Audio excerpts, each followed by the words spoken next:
Hi everyone, wings academy के YouTube channel पर एक बार फिर से मेरे सभी साथियों का हार्दिक स्वागत और अभिनंदन है। साथियों, करंट अफेयर्स की क्लास जो आगामी सभी प्रतियोगी परीक्षाओं के लिए अति महत्वपूर्ण होने वाली है। आज 21 फरवरी 2023 और आज के दिन जितने भी इंपॉर्टेंट क्वेश्चन बन सकते हैं हम इस वीडियो को अंदर कवर करने की कोशिश करेंगे। साथियों, ईश्वर से प्रार्थना करता हूं कि मेरे सभी साथी स्वस्थ होंगे, मस्त होंगे और अपनी तैयारी को बहुत बेहतरीन तरीके से कर रहे होंगे। साथियों, आज का मोटिवेशनल कोट्स है जो आपको ऊर्जावान बनाएगा, चेहरे पर मुस्कान लेकर के आएगा। जो हो गया उससे सोचा नहीं करते, जो बीत गया उसके बारे में सोचा नहीं करते, जो कल बीत गया सो बीत गया। जो मिल गया है उसे खोया नहीं करते। जो आज आपके साथ में जो समय है, आज का जो समय आपके पास में है, पूरे दिन भर का समय आपके पास में है, इनको खोया नहीं करते। इसका सही इस्तेमाल करना है आपको। सफलता भी उन्हें हासिल होती है जो वक्त और हालात पर रोया नहीं करते। साथों, जो सफलता है उन्हीं को ही हासिल होती है जो वक्त और हालात पर रोया नहीं करते। मैं कहता हूं कि ठान लिया तो नामुमकिन कुछ भी नहीं, बदल दो जो हालात है। आज जैसे भी हालात आपके पास में है उस हालात को ही बदल दो। इतना जोश और जुनून रखो अपने लक्ष्य के प्रति, अपने मंजिल के प्रति। इसी मोटिवेशनल कोर्स के साथ में शुरुआत करते हैं हम आज के सेशन की बहुत जानदार और शानदार तरीके से। साथियों, पहला क्वेश्चन आपके सामने ये रहा। उत्तर भारत का पहला न्यूक्लियर पावर प्लांट किस राज्य में स्थापित किया जा रहा है? उत्तर प्रदेश, पंजाब, हरियाणा या फिर उत्तराखंड। साथियों, ये उत्तर भारत का पहला न्यूक्लियर पावर प्लांट है। ये किस राज्य के अंदर स्थापित किया जा रहा है? तो साथियों, इसका जो सही जवाब है वो है हरियाणा। ऑप्शन नंबर 3 इसका सही जवाब है। हरियाणा के अंदर स्थापित किया जा रहा है न्यूक्लियर पावर प्लांट। भारत का पहला न्यूक्लियर पावर प्लांट हरियाणा के गोरखपुर शहर में तैयार किया जा रहा है। परमाणु ऊर्जा विभाग के अनुसार गोरखपुर हरियाणा विद्युत प्रोजेक्ट के तहत 700 मेगावाट क्षमता के 2 यूनिट्स यहाँ पर होंगे। कितने होंगे साथियों? 2 यूनिट्स यहाँ पे 700 मेगा यूनिट्स के होंगे। और इस न्यूक्लियर पावर प्लांट प्रोजेक्ट के लिए 20,594 करोड़ रुपए आवंटित किए गए, जिसमें से 4,906 करोड़ रुपए अब खर्च किए जा चुके हैं। केंद्रीय विज्ञान और प्रौद्योगिकी मंत्री हमारे जितेंद्र सिंह ने बताया कि केंद्र की मोदी सरकार ने 10 न्यूक्लियर रिएक्टरों की स्थापना के लिए व्यापक स्वीकृति दी है। यानी कि देश भर के अंदर 10 न्यूक्लियर रिएक्टरों की स्थापना होगी।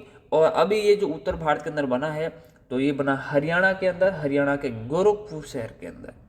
और ये कितनी मेगावाट क्षमता के? तो 2 यूनिट्स होगी इसके अंदर 700 मेगावाट्स की। आगे बढ़ते हैं साथियों। अगला क्वेश्चन है, यूनिसेफ इंडिया किसे अपना नेशनल एम्बेसडर नियुक्त किया है? यूनिसेफ जिनकी स्थापना 1946 के अंदर होती है और इन्होंने यूनिसेफ का जो इंडिया के अंदर जो हेड क्वार्टर है वो 1949 के अंदर आता है। इसके अंदर कब आता है? 1949, यानी कि उनकी स्थापना से 3 वर्ष बाद के अंदर। ऑप्शन है शत्रुघ्न सिन्हा, रोहित शर्मा, अमिताभ बच्चन, आयुष्मान खुराना। तो साथियों, इसका जो सही जवाब है वो है आयुष्मान खुराना। इनको यूनिसेफ इंडिया ने अपना नेशनल ब्रांड एम्बेसडर बनाया है। यह है आयुष्मान खुराना। क्या है खास बात है इसके बारे में? यूनिसेफ इंडिया ने अभिनेता आयुष्मान खुराना को अपना नेशनल एम्बेसडर नियुक्त किया। इस पर खुराना ने कहा कि यूनिसेफ इंडिया के साथ एक नेशनल एम्बेसडर के तौर पर बाल अधिकारों की वकालत को आगे बढ़ाना मेरे लिए सम्मान की बात है। इससे पूर्व 38 वर्षीय आयुष्मान वर्ष 2020 में यूनिसेफ के बाल अधिकार अभियान के सेलिब्रिटी एडवोकेट थे। यूनिसेफ यूएन की एक एजेंसी है जो दुनिया भर में बाल अधिकारों की रक्षा और उसे प्रोत्साहित करने का कार्य करता है। ये भी पॉइंट्स आपको ध्यान में रखना है। यूनिसेफ की स्थापना मैंने बताया कि 1946 के अंदर होते हैं, 1946 के अंदर। और इन्होंने जो भारत के अंदर अपना हेडक्वार्टर, यानी कि भारत के अंदर जो अपने ऑफिस खोला था, भारत के अंदर इंडिया के अंदर खोला था 1949 के अंदर। कब खोला था? 1949 के अंदर। इतनी बात इस क्वेश्चन के बारे में आपको ध्यान में रखनी है। Badminton Asia mixed team championship का कांस्य पदक किस देश ने जीता? साथियों, ये जो ब्रॉन्ज मेडल है ये किसने जीता है? बैडमिंटन एशिया जो मिक्स्ड टीम का जो ब्रॉन्ज मेडल है वो किस देश ने जीता? भारत, चीन, दक्षिण कोरिया या फिर मलेशिया? साथियों, ये जो ब्रॉन्ज मेडल जीता है बैडमिंटन एशिया मिक्स्ड टीम का, ये जीता है भारत ने। ऑप्शन नंबर फर्स्ट इसका सही जवाब है। क्या पॉइंट्स है इसके अंदर? भारत ने इतिहास रचते हुए badminton Asia mixed team championship में पहली बार ये ब्रॉन्ज मेडल जीता है। भारत की सेमीफाइनल मुकाबले में चीन से 2-3 से हार का सामना करना पड़ा। और हमारे जो बैडमिंटन जो खिलाड़ी है वो कौन कौन इसके अंदर भाग लिया? बैडमिंटन स्टार पीवी सिंधु और एचएस प्रणॉय थे।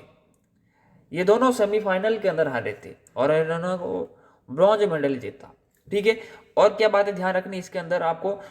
ये जो एशिया 2023 का badminton Asia mixed team championship का जो आयोजन है ये दुबई के अंदर किया गया था।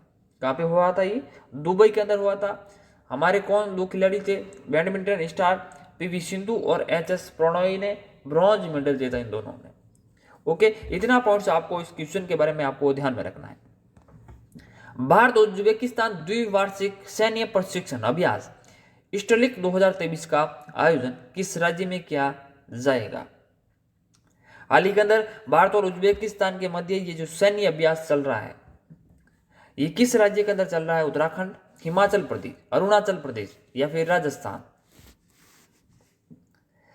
स्टलिक 2023 का साथियों जो आयोजन है ये उत्तराखंड के अंदर हो रहा है। ऑप्शन नंबर फर्स्ट इसका सही जवाब है, उत्तराखंड के अंदर। भारतीय सेना और उज्बेकिस्तान की सेनाओं के बीच द्विवार्षिक सैन्य अभ्यास स्टलिक 2023 का चौथा संस्करण का आयोजन हो रहा है। कौन सा संस्करण है ये? चौथा संस्करण है। ये 21 फरवरी से 5 मार्च 2023 तक पिथौरागढ़ उत्तराखंड में आयोजित किया जाएगा। इस एक्सरसाइज में भारतीय दल का नेतृत्व 14वीं बटालियन गढ़वाल राइफल्स द्वारा किया जाएगा जो पश्चिमी कमान है। किसके द्वारा किया जाएगा? गढ़वाल राइफल्स के द्वारा किया जाएगा। इसका जो पहली बार जो आयोजन है 2019 में उज्बेकिस्तान के अंदर हुआ और ये चौथा संस्करण है इस बार का। अगला क्वेश्चन है साथियों, इंटरनेशनल क्रिकेट में सबसे तेज 25,000 रन बनाने वाले दुनिया के पहले बल्लेबाज कौन बने? Steve Smith, Virat Kohli, Kane Williamson या जो रूट? इंटरनेशनल क्रिकेट में सबसे तेज 25,000 रन बनाने वाले दुनिया के जो पहले बल्लेबाज है वो बने हैं विराट कोहली। कौन बने साथियों? विराट कोहली बने हैं। विराट कोहली ऑस्ट्रेलिया के खिलाफ दूसरे टेस्ट में सभी प्रारूपों में 25,000 रन बनाने वाले दुनिया के छठे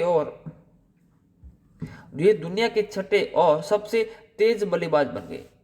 इसके साथ ही किंग कोहली ने मास्टर ब्लास्टर सचिन तेंदुलकर के सबसे तेज 25,000 अंतर्राष्ट्रीय रन बनाने के रिकॉर्ड को भी तोड़ दिया है, क्योंकि इन्होंने सबसे फर्स्ट तरीके से बनाए हैं।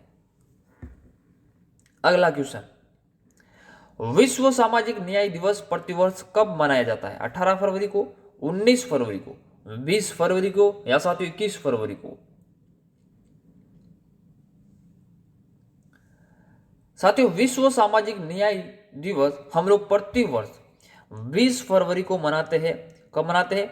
20 फरवरी को मनाते हैं। ऑप्शन नंबर थर्ड इसका सही जवाब है, 20 फरवरी को मनाता है विश्व सामाजिक न्याय दिवस। समाज के हर तबके तक, हर व्यक्ति तक न्याय पहुंच सके, इसके लिए हर वर्ष हम लोग 20 फरवरी को विश्व सामाजिक न्याय दिवस के रूप में मनाते हैं। विश्व सामाजिक न्याय दिवस 20 फरवरी को मनाया जाता है। इस दिवस 2023 का जो आयोजन की जो थीम है वो है सामाजिक न्याय के लिए बाधाओं पर काबू पाना और अवसरों को उजागर करना। अंतर्राष्ट्रीय श्रम संगठन ने 10 जून 2008 को आईएलओ की घोषणा के तहत इसकी शुरुआत की। इंटरनेशनल लेबर ऑर्गेनाइजेशन के तहत इसकी शुरुआत की गई। जो संगठन है उसके द्वारा ये शुरुआत की गई थी। इसको पहली बार कब मनाया गया था? तो पहली बार 2008 के अंदर मनाया गया था। ठीक है, इसके बाद की जो थीम क्या है वो सामाजिक न्याय के लिए बाधाओं पर काबू पाना और अवसरों को उजागर करना है। अगला क्वेश्चन, जर्मनी में 24वां नॉर्थ वेस्ट कप 2023 जीतने के बाद भारत के 80वें ग्रैंड मास्टर कौन बने हैं?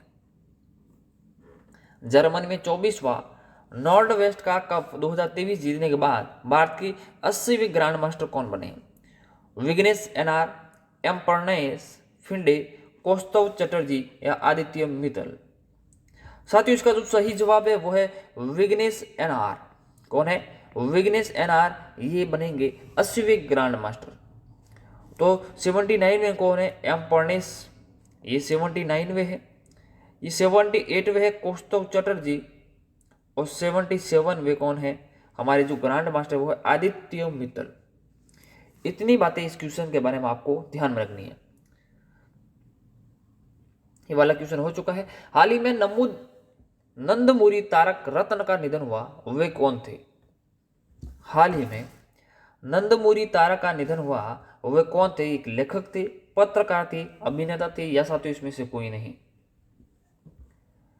साथियों इसका जो सही जवाब है वो एक एक्टर थे, यानी कि अभिनेता थे। इनका हाल ही के अंदर निधन हुआ है, नंदमुरी तारक रत्न। यह है तारक रत्न, ध्यान रखिएगा।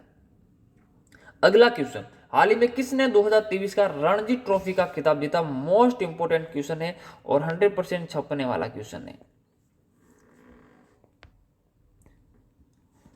सौराष्ट्र, पश्चिम बंगाल, राजस्थान, या साथियों इसमें से कोई नहीं? साथियों 2023 का जो रणजी ट्रॉफी जीती है वो जीती है सौराष्ट्र के द्वारा। ऑप्शन नंबर फर्स्ट इसका सही जवाब है। और ये किसको हरा करके जीता है? तो ये पश्चिम बंगाल को हरा करके जीती है रणजी ट्रॉफी। अगला पॉइंट, हाल ही में किस भारतीय मूल के वैज्ञानिक ने national geographic pictures of the year award जीता है? अगर आज इस इमेज को जान सकते तो आप नाम भी आप लोगों को पता होगा।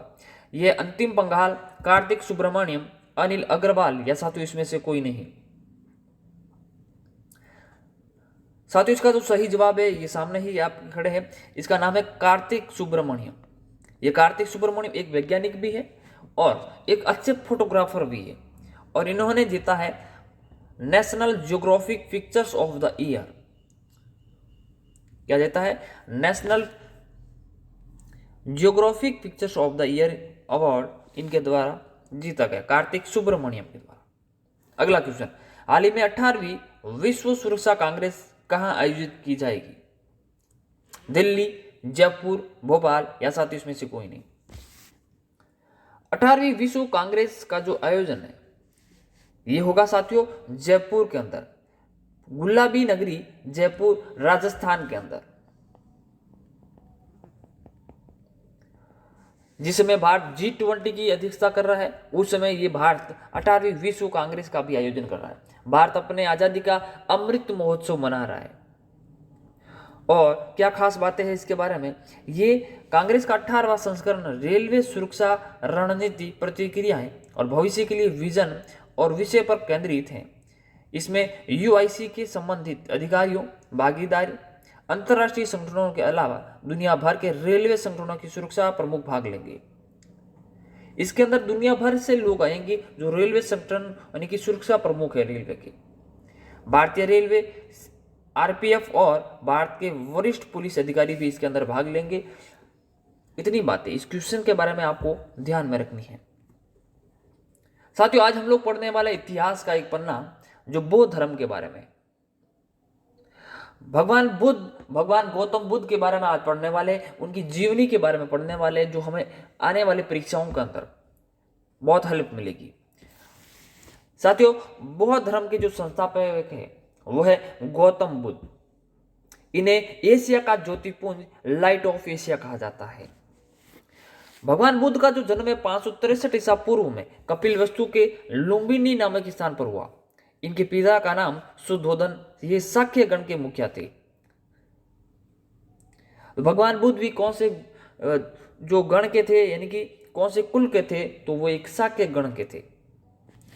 साथियों इसकी माता का नाम माया देवी था, लेकिन इनके जन्म के 7वें दिन ही इनकी माता का देहांत हो जाता है। लेकिन इनकी सौतेली माता है जिनका इसका लालन और पालन करने वाली माता है, जिसका नाम है प्रजापति गौतमी। कौन है? सौतेली माँ प्रजापति गौतमी, जो महात्मा बुद्ध का लालन पालन करके उनको बड़ा करती है। आपसे बहुत बार पूछा जाता है एग्जामों के अंदर कि भगवान बुद्ध यानी कि गौतम बुद्ध का बचपन का नाम क्या है? तो भगवान बुद्ध के बचपन का नाम है सिद्धार्थ। क्या नाम है? सिद्धार्थ नाम है। साथियों, गौतम बुद्ध का भी विवाह हुआ था। ये 16 वर्ष की अवस्था में इनकी जो पत्नी का नाम है वो है यशोधरा। क्या नाम है? इनकी पत्नी का नाम है यशोधरा और इनके पुत्र का नाम है राहुल। ये भी घोड़ी चढ़ करके अपनी शादी के लिए गए थे। ठीक है। इनके जो घोड़ा का नाम है, महात्मा बुद्ध के घोड़े का नाम है कंथक और जो उसका सारथी था उस सारथी का नाम है छंदक। ये दोनों याद रखिए, क्वेश्चन मोस्ट इंपोर्टेंट है। महात्मा बुद्ध के जो घोड़े का नाम है वो था कंथक और जो सारथी थे उसका नाम है छंदक। ग्रह था क्या, जिसे बौद्ध धर्म में महाविनिष्क्रमण कहा गया है। भगवान बुद्ध ने ये जो अपना ग्रह त्याग किया उससे पहले जब ये अपने राज्य के अंदर थे, जब राज्य से बाहर एक दिन घूमने के लिए निकले, किसके साथ में? घोड़ा कंथक और अपने सारथी छंदक के साथ में। तो सबसे पहले उन्होंने एक बूढ़ा व्यक्ति को देखा, फिर एक बीमार व्यक्ति को देखा, उसके बाद में एक मर्द व्यक्ति को देखा, फिर एक सन्यासी को देखा। ये कहानी हर किसी ने सुनी है, आप लोगों को भी पता होगी, आई हो। फिर महात्मा बुद्ध ने भी सोचा कि फिर एक दिन मरना ही है, तो इस साधु की तरह मरेंगे जिसको कल की चिंता है, न बीते हुए कल की चिंता है। जो आने वाले कल की चिंता है, न बीते हुए कल की चिंता है, वो आज में मस्त है। मैं भी सन्यास लूंगा, मैं भी एक सन्यासी बनूंगा। और वे अपने ग्रह त्याग कर देते हैं। जिसमें महात्मा बुद्ध अपना ग्रह त्याग करते हैं उस समय उनकी जो उम्र है वो 29 वर्ष होती है। कितनी वर्ष होती है? 29 ईयर्स ओल्ड होते हैं वो। भगवान जो बुद्ध है, इनके जो प्रथम गुरु थे उनका नाम है अल्लाह कलाम सिद्धार्थ। क्या नाम आता है? इनके जो प्रथम गुरु है उसका नाम है अल्लाह कलाम। ये सिद्धार्थ के ये प्रथम गुरु थे, यानी भगवान बुद्ध के प्रथम गुरु थे। उसके बाद में रुद्रक्रम करामपुत से भी इन्होंने शिक्षा ली। ये दूसरे तो नहीं कैसे, दूसरे एक और भी थे, रुद्रक्राम से भी इन्होंने शिक्षा ली, ये भी गुरु थे। भगवान बुद्ध जब अपने ग्रह त्याग किया था और अपने ज्ञान की प्राप्ति के लिए जब निकले तो उरुवेला के अंदर, कहाँ पे, इस जगह का नाम रखिए उरुवेला में, सिद्धार्थ को 5 साधक मिले, यानी कि 5 साधु से उनका मुलाकात हुई। वे साधु कौन कौन से थे? एक का नाम है कौंडिन्य, वपा, भादिया, महानामा और असागी। ये 500 साधक के बारे में आपको ध्यान में रखना। ये उरुवेला के अंदर मिले थे। कौंडिन्य, वपा, भादिया, महानामा और असागी, ये 5 साधक मिले। और क्या बातें हैं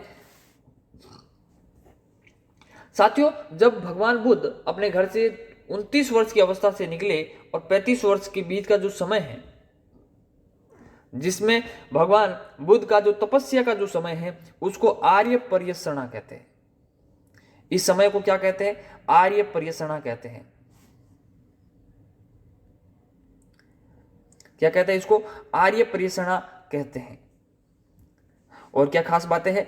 35 वर्ष की आयु में वैशाख की पूर्णिमा की रात निरंजना नदी, ये जो निरंजना नदी चल रही है आपके सामने, फल्गु नदी, जिसका दूसरा नाम है फल्गु नदी, पीपल वृक्ष के नीचे सिद्धार्थ को ज्ञान की प्राप्ति हुई। पीपल वृक्ष को हम लोग अश्वत्थ भी कहते हैं। क्या कहते हैं साथियों? यहां पर कभी भी एग्जामिनर आपसे पीपल का वृक्ष ना देकर के अश्वत्थ का वृक्ष दे दे तो आपको गलत नहीं करना। वे अश्वत्थ के वृक्ष के नीचे भगवान बुद्ध को ज्ञान की प्राप्ति होती है और भगवान बुद्ध सिद्धार्थ से गौतम बुद्ध बन जाते हैं। क्या बन जाते हैं? गौतम बुद्ध बन जाते हैं। और जब गौतम बुद्ध बन जाते हैं तो अपने ज्ञान को और भी लोगों तक पहुंचाने का जो काम करेंगे। फिर जब ज्ञान को बांटने लगे तो वो तथागत कहलाए। क्या कहलाए? ज्ञान को दूसरों पर बांटना क्या कहलाता है? तथागत कहलाता है। कथा को कहने वाला तथागत। बुद्ध ने अपना पहला जो उपदेश है वो सारनाथ ऋषिपत्तनम में दिया। बहुत बार परीक्षाओं के अंदर ये सवाल पूछा हुआ है कि बुद्ध ने प्रथम उपदेश कहाँ दिया, तो भगवान बुद्ध ने प्रथम उपदेश सारनाथ के ऋषिपत्तनम में दिया, जिसे बौद्ध धर्म में धर्म चक्र परिवर्तन कहते हैं। क्या कहा जाता है? धर्म चक्र परिवर्तन कहा जाता है, याद रह जाएगा। धर्म चक्र परिवर्तन किसे कहते हैं? बुद्ध का जो प्रथम उपदेश है वो सारनाथ के अंदर दिया गया था, जिसे हम लोग कहते हैं धर्म चक्र परिवर्तन।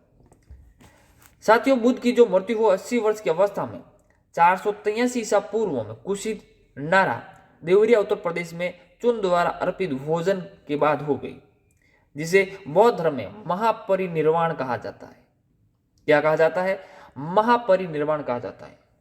बुद्ध का जो प्रिय शिष्य था साथियों, उसका नाम है आनंद। क्या नाम है? आनंद। और क्या खास बातें हैं बुद्ध धर्म के बारे में? चतुर्थ बौद्ध संगीति के बाद बौद्ध धर्म दो भागों के अंदर बट गया था, एक हीनयान, दूसरा था महाधान में। बुद्ध ने सांसारिक दुखों के संबंध में 4 आर्य सत्यों का उपदेश दिया था। वो 4 आर्य सत्य कौन कौन सी आपसे किसी भी समय पूछे जा सकते हैं एग्जामों के अंदर। एक है दुख, एक है दुख समुदाय, दुख निरोध, दुख निरोधगामिनी प्रतिपदा।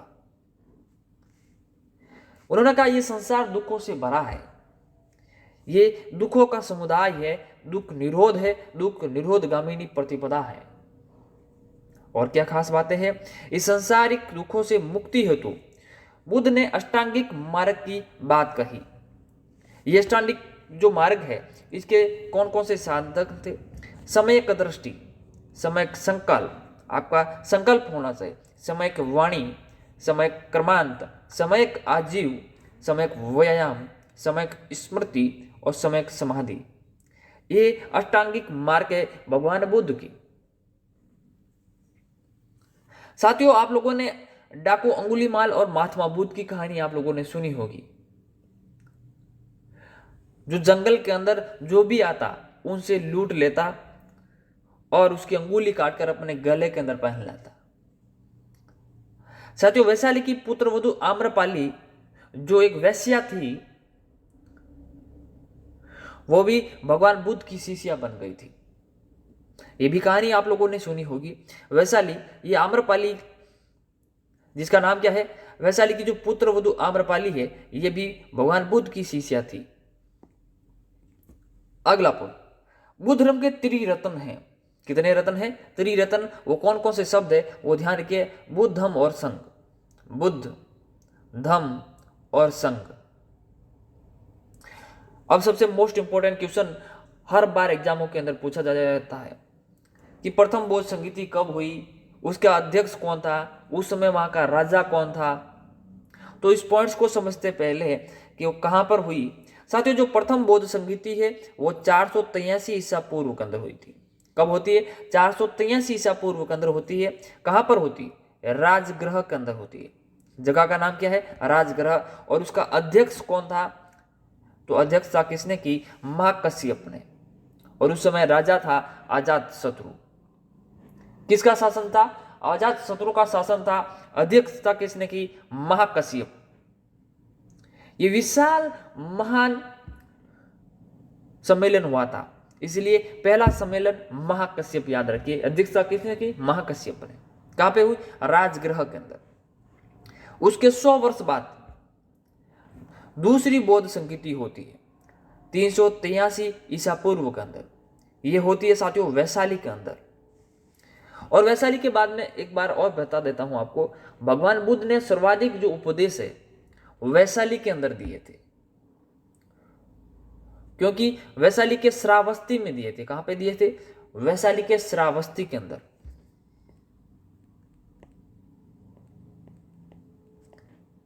क्योंकि भगवान बुद्ध का अपना सर्वाधिक जीवन 20 वर्ष कहां पे दिए थे? इस वैशाली श्रावस्ती के अंदर दिए थे। इसलिए भगवान बुद्ध ने सर्वाधिक उपदेश भी वैशाली के श्रावस्ती में दिए थे। और दूसरी बौद्ध संगीति वैशाली के अंदर होती है। उस समय जो अध्यक्षता किसने की? साबा कामी के द्वारा की गई। उस समय किसका शासन था?